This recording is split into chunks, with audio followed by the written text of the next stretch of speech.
Hello guys, Alexander Jakes here. Today we're going to be learning some types of animation. With me here, I've got types of animations that you can learn.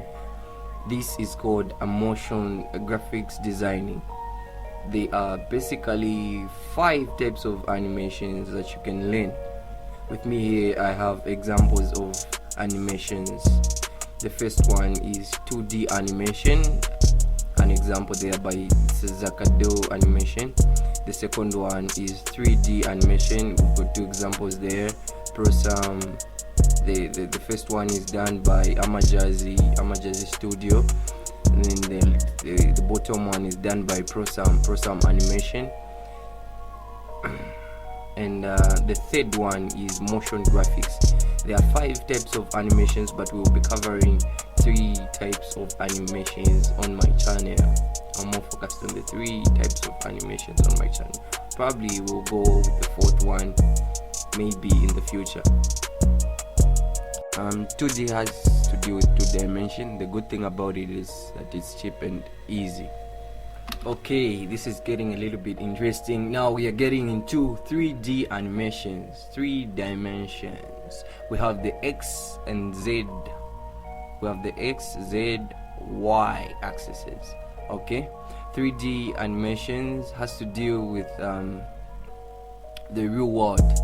3D animation and visual effects are quite simply the way of the future. 3D animations operates on different principles and is more akin to puppetry than the traditional animation that we'll cover in the next one. For this, you will need to learn how to digitally model a character, sculpt it perfectly, and give it a skeleton that you can move and manipulate it. You have to pose the model at certain frames and then let the computer do the rendering that will cover when we start 3D animations. Don't worry about it. Don't mind about it. Okay. So to achieve such animations, you will need a computer. You will need a computer. There are a lot of 3D softwares that you can use on a computer, but most of them are paid softwares, so you need to buy them. But we still have free softwares, you know. You can also do the same animation, 3D animation on a phone, on a smartphone, but it carries a lot of weight, and for you to achieve realism, it can take some time. Okay, it can take a lot of time, but you can still achieve them. The third one is motion graphics. Motion graphics can be mixed with 3D animation. Of course, it's mixed with 3D animations, but there is one difference. In 3D animations, you only have to deal with modeling characters, sculpting them, and giving them actions. But in motion graphics, this is where you like add yourself into the video. Add yourself. It's called CGI, computer generated imagery.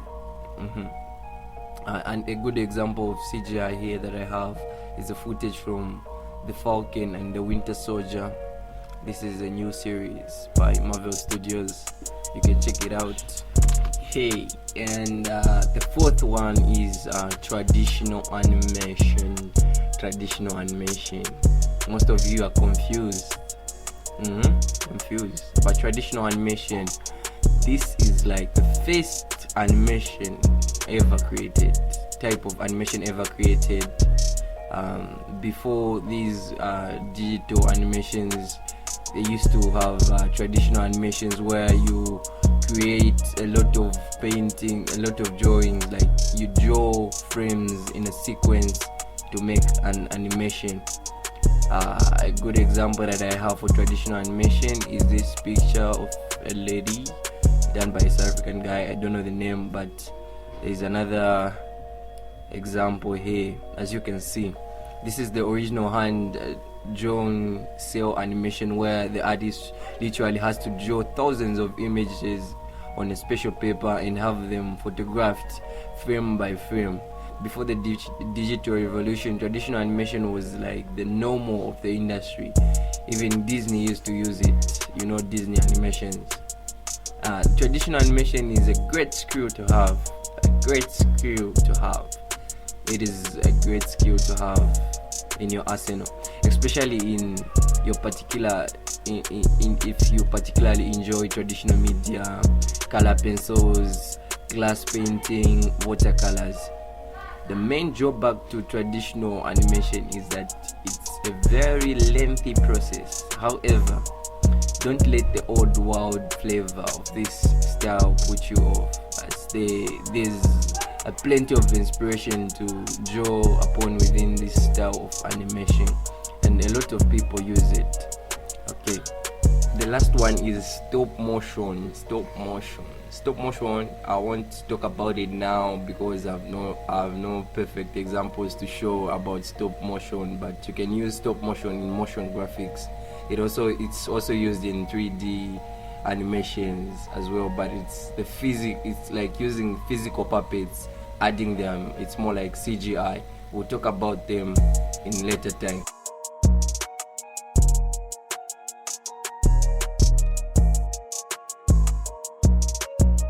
So now you've learned the types of animations that you can learn. So what's in it for you? What's this graphics designing all about? Why you should learn it?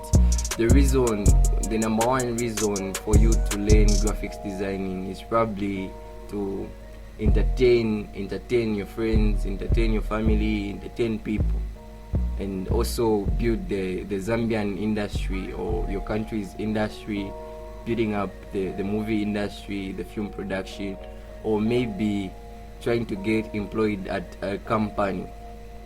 And the second reason is that it's on high demand. It's on high demand. A lot of companies need graphics designers, so you can learn graphics designing to join companies, to get a job and get paid. Mostly for you to learn graphics designing, it's the reason that you need to get paid. Thank you very much for watching. We come to the end of this video. I'll be posting videos on how to do them, step-by-step tutorials on how to create cartoons, animations, any animation that you've seen here, and part of motion graphics. I'll be going into details, so stick around, subscribe to my YouTube channel, and share this content, guys. Sharing is free. The major reason why I've shared the major reason why I'm sharing this content is that we need to build the Zambian industry. For a while, Zambian industry has been quiet. The movie industry is not very much considered. So I'm sharing this video to expand the Zambian industry. That's my major reason for sharing this content. So hopefully you guys can enjoy, relax while we create some content. Be creative in your own way. Graphics designing is a good business. Thank you guys for watching. For now, it's goodbye.